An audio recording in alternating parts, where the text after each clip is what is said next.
Barakatah Yahweh, Barakatah Yahweh Shah, Barakatah Yahweh, Barakatah Yahweh Shah. All praises to Yahweh, Ba'ashem Yahweh Shah, Ba'ashem Kakadash. Yahweh be in the name of the Heavenly Father. Yahweh Shah be in the name of His only begotten Son, who they ignorantly call Jesus Christ.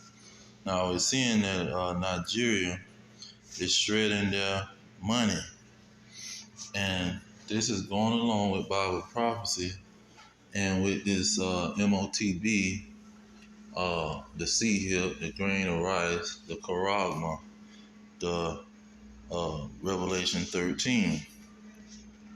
And it's going on with other prophecies showing how the money and the food will cause uh, chaos, and it will be in the end of the world, or the end of Esau's kingdom. So I'm going to get Ezekiel chapter 7 first, because it brings it out vividly. Ezekiel chapter 7, let's see, starting at verse 2. It says, "Also, you son of man, thus says the Lord God unto the land of Israel, the end is come upon the four corners of the land." Okay, and then when you get to, let's see here, I want verse, uh, let's see,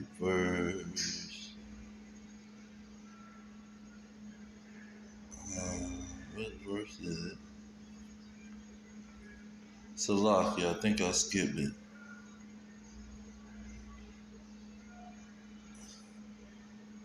Okay, verse 12, Salakia. It says, "The time is come, the day draweth near. Let not the buyer rejoice, nor the seller mourn, for wrath is upon all the multitude thereof." So you see, when the end of a society come to an end, it says the buyer and the seller.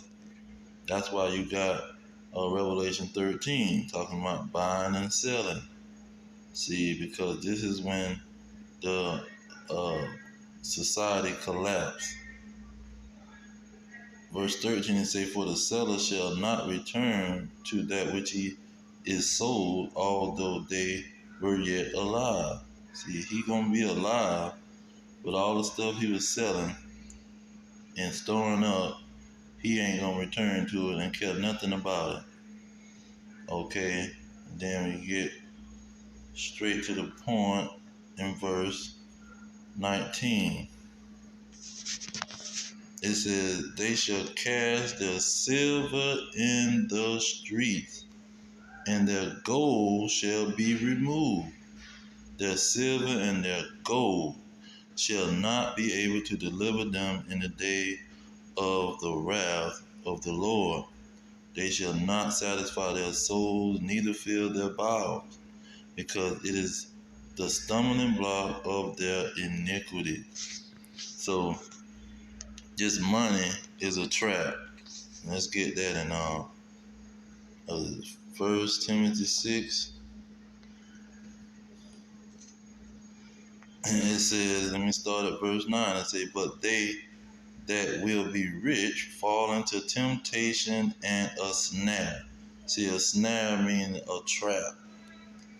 "And into many foolish and hurtful lusts, which drown men in destruction and perdition," which also means destruction. See, money and this wanting to be rich is a trap. It say, "For the love of money is the root of all evil, which while some covet after, they have erred from the faith and pierced themselves through it many sorrows." Okay, so let's get second letters and pinpoint this is what's going to be happening in the end of the world, or end of Esau's kingdom. It says, verse 20, "And when the world that shall begin to vanish away shall be finished, then will I show these tokens. The book shall be opened before the firmament, and they shall see all together. So when the world is getting ready to vanish away, meaning to be finished, to come to an end. Verse 22, it says, and suddenly shall the sown houses appear unsown. See, that go that cellar. The full storehouses shall suddenly be found empty. See, the buyer, you're not going to be able to go in there and buy no merchandise that people are storing up. Food, clothing. See, any kind of stuff that a man is selling, you ain't going to be able to go in there and buy it because it's going to dry up. And the man that's selling it, he ain't going to care nothing about it. He going to hit the road on it. Verse 23, and the trumpet shall give a sound, which when every man heareth, they shall be suddenly afraid. At that time shall friends fight one against another like enemies. See, this is when all heck is going to break loose, because he said in that day, the money is just going to be for a trap for these people's iniquity, for their sins. That take us to 2 Ezra 15. Get straight to the point. In 19, it's saying a man shall have no pity upon his neighbor, but shall destroy their houses with the sword and spoil their goods because of the lack of bread and for great tribulation. See, they're going to be fighting for the food. The food is going to be the money, because you're not going to be able to buy food, and the seller is not going to be worried about selling no food. See, he's going to be trying to save his own life and find food himself. So he's not going to be worried about selling no food. He's going to be worried about getting food for himself and his family. Let me see if that was in, where is it? Okay, here it is. It says, verse 29.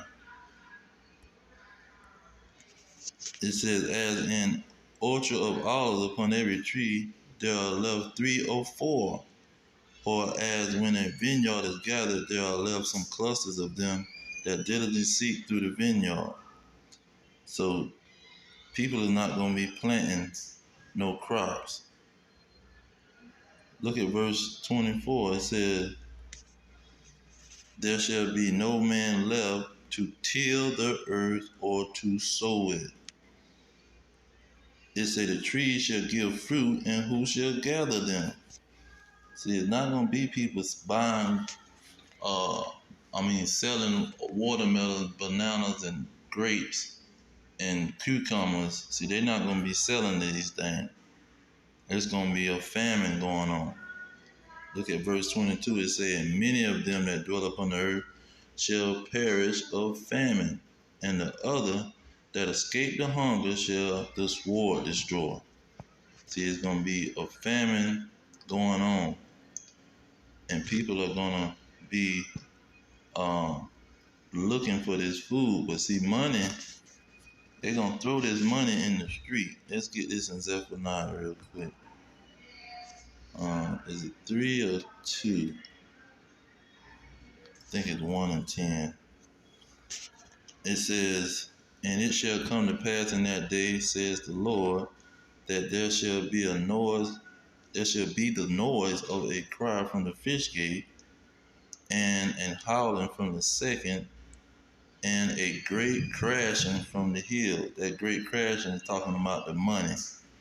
See, the money and the economic system is going to crash. But that's what the fish gate was all about. Back in Jerusalem. Verse 11, it say, howl ye inhabitants of Maktesh, for all the merchant people are cut down, all they that bear silver are cut off. You see, the merchants and the people that's selling stuff and dealing with the money, they're going to be cut off. You see, and this is what's going to happen in these last days. This is how we know. Now that was what verse 11. Then you get verse 14, let you know what it's talking about. It said the great day of the Lord is near. It is near and hastening greatly, even the voice of the day of the Lord. The mighty men shall cry there bitterly. See, they're going to cry bitterly and start to blow the trumpet because the food is going to be scarce and the money is going to crash. It's going to be worthless. They can throw it in the street. And this is what's going on in Venezuela and uh, Zimbabwe and now Nigeria and even other places where the money has no value. Then you got America where people are trying to ditch the dollar, and the American dollar is the global dollar. So it's not going to be like in Venezuela or in Zimbabwe or in Nigeria. When that dollar get devalued, that's when the whole globe is going to go into a famine and total chaos. And this is what these elites is planning on. See, this is the plan so they can come up with their insurrection and with their charagma, their hip, their yoke that they trying to put on the world. See, they trying to put a yoke on the world. Let me go ahead and get that. See, verse 4 talking about the nation of Edom, the so-called white man who is controlling the world, and power was given to them over the earth. And verse 5 let you know what they're going to try to do when their kingdom is fallen. It said, when he had opened the third seal, I heard the third beast say, come and see. And I beheld, and lo, a black horse. See, a wicked behind horse, a wicked kingdom. And he that sat on him had a pair of balances in his hand. See, he had the power to enslave people with his money system. That's what verse 8 is going to talk about. And I looked, and behold, a pale horse, and his name that sat on him was Death, and hell followed with him. See, that's Habakkuk 2 and 5. See, nation of Edom is as death. It's saying power was given unto them over the fourth part of the earth, which is America. That's that American almighty dollar, to kill with the sword and with hunger. See, because they're gonna have everything under their control with this pair of balances or this yoke that they're gonna put on everybody. See, they're gonna have a yoke to control the people, or a charagma, or a device that can control the people.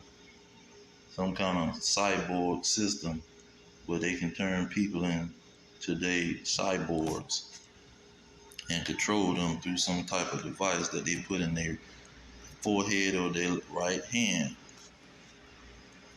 And so this is where we at in Bible prophecy, because you see people throwing money in the streets and it has no value.